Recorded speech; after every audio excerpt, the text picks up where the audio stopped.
Mathématiques spécialité correction de l'exercice 2. Comme d'habitude, il faut faire l'exercice avant de visionner la vidéo. Alors, c'est un exercice de géométrie dans l'espace. On considère un cube ABCD EFGH de côté 1, I est le milieu du segment EF, et J est le symétrique de E par rapport à F. Bien, dans tout l'exercice, l'espace est rapporté à un repère orthonormé A, AB, AD, AE. Première question.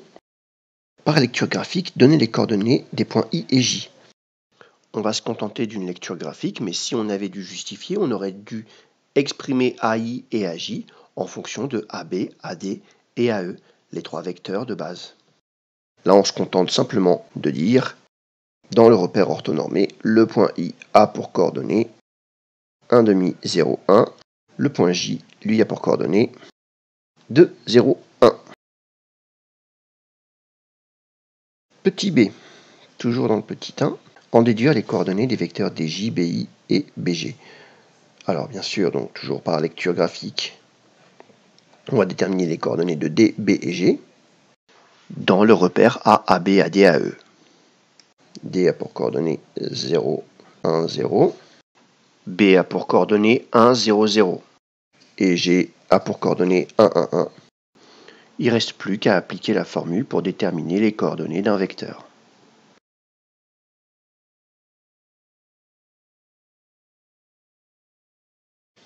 On termine les calculs.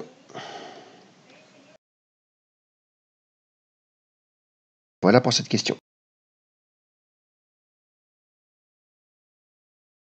Question C du petit 1. Montrez que DJ est un vecteur normal au plan BGI. Je rappelle que pour montrer qu'un vecteur est un vecteur normal à un plan, il suffit qu'il soit orthogonal à deux vecteurs non collinaires de ce plan. Bien là, on a sous les yeux deux vecteurs non collinaires qui sont des vecteurs directeurs donc, du plan BGI, les vecteurs BI et BG, et il ne nous reste plus qu'à vérifier que DJ est bien orthogonal à ces deux vecteurs. Pour cela, on va appliquer le produit scalaire, bien sûr.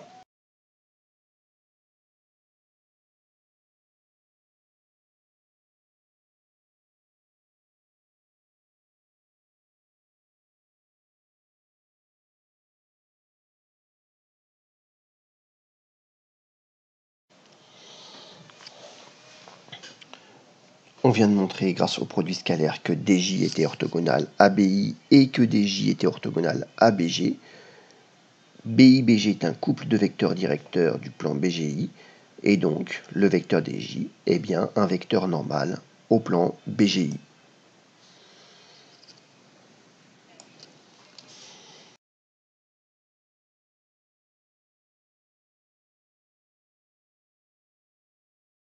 Fin de la question C.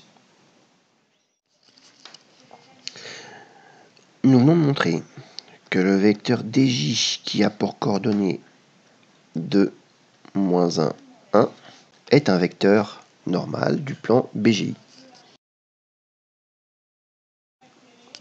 On va utiliser une propriété qui caractérise un plan grâce au produit scalaire afin de déterminer l'équation cartésienne du plan BGI.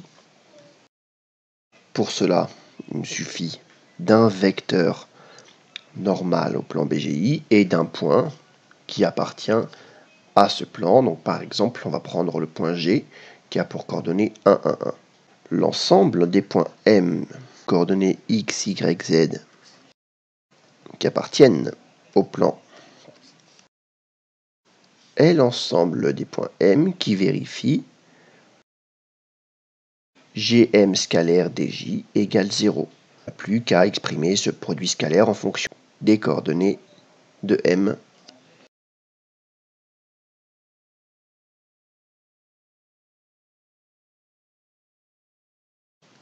On n'a plus qu'à développer. C'est ce qu'on voulait démontrer. Le plan BGI a pour équation cartésienne 2x moins y plus z moins 2 égale 0. On note D la droite passant par F est orthogonale au plan BGI. Déterminer une représentation paramétrique de la droite D. Pour avoir une représentation paramétrique de D, il nous faut un vecteur directeur de D et un point appartenant à D. Le point F appartient à D et il n'est pas difficile de déterminer ses coordonnées. Le point F, donc toujours dans le repère A, AB, AD, AE, a pour coordonnées 1, 0, 1. Il nous manque un vecteur directeur de la droite D. Il est précisé que cette droite est orthogonale au plan BGI.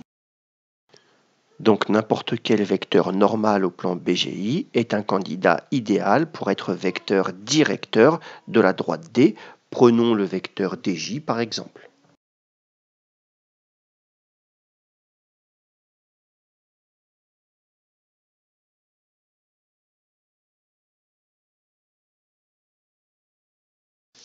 Il est maintenant très facile d'en déduire une représentation paramétrique de la droite D.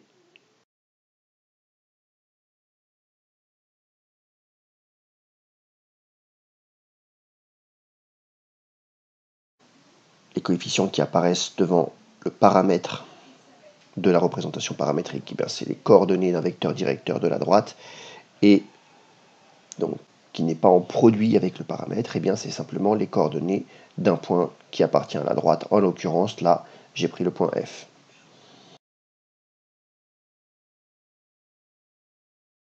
Alors, petit b, on considère le point L de coordonnées 2 tiers, 1 sixième, 5 sixième, montrer que L est le point d'intersection de la droite D et du plan BGI. Pour faire ça, je peux procéder de plusieurs manières. Là, ici, par exemple, ce que je peux faire, c'est vérifier que L appartient bien au plan BGI, d'une part. D'autre part, il est bien sur la droite D. Et puisque la droite D et le plan BGI sont sécants, alors leur intersection est le point L, puisque l'intersection d'une droite et d'un plan est un point.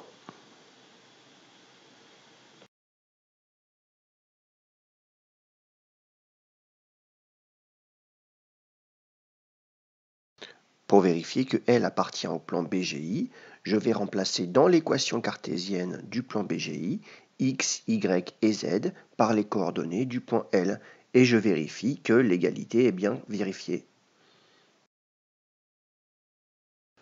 Pour vérifier que L appartient à la droite D, dans la représentation paramétrique de la droite D, je vais remplacer x, y et z par les coordonnées du point L.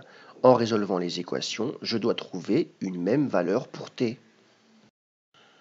On voit bien grâce à la deuxième ligne que t est égal à moins 1 sixième est une valeur qui pourrait convenir. On n'a plus qu'à remplacer t par moins 1 sixième dans la première et la troisième ligne. C'est bon pour les deux premières. Moins 1 sixième plus 6 sixièmes, ça fait 5 sixièmes. C'est bon. Donc finalement, elle appartient à la droite, elle appartient au plan, donc elle appartient à l'intersection. L'intersection est même réduite à ce point L parce que on sait que une droite et un plan, quand elles sont séquents, leur intersection est un point.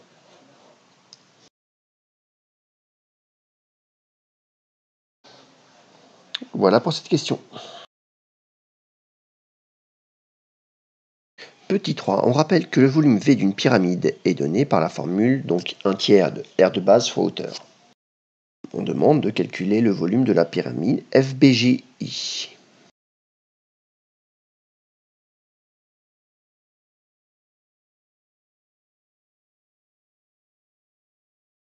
Pour déterminer le volume de la pyramide FBIG, je vais considérer la base FBI et la hauteur FG, puisque FG est orthogonale à FI et à BF.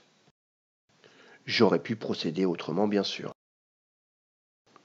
Commençons par calculer l'aire du triangle FBI. Je rappelle que FBI est un triangle rectangle, puisque ABFE est un carré. Pour calculer l'aire d'un triangle rectangle, les côtés adjacents à l'angle droit divisé par 2.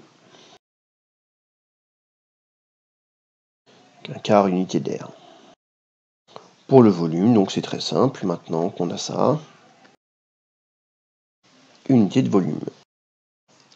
Alors, en déduire l'aire du triangle BGI.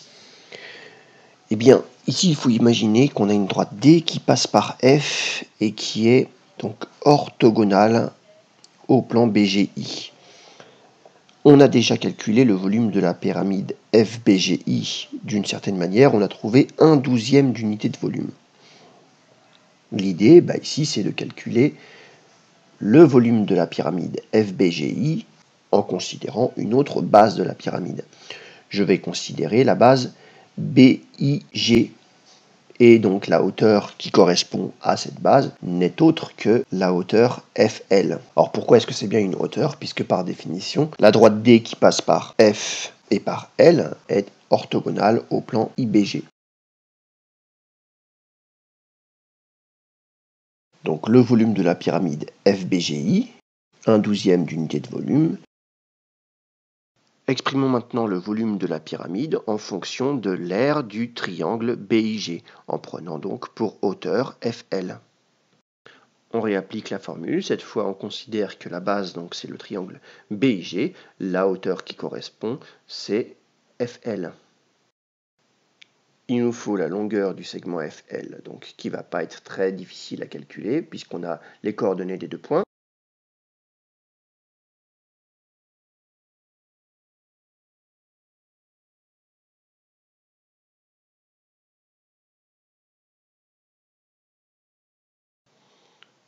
Le repère étant orthonormé, bien sûr, je peux calculer donc dans un premier temps les coordonnées du vecteur FL et ensuite déterminer la norme de ce dernier vecteur.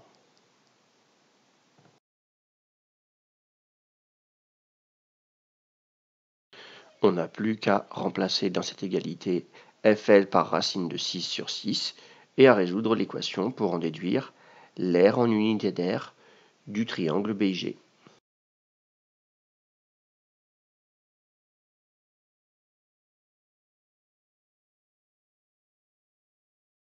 Et on trouve donc l'aire du triangle BIG, racine de 6 sur 4 unités d'aire.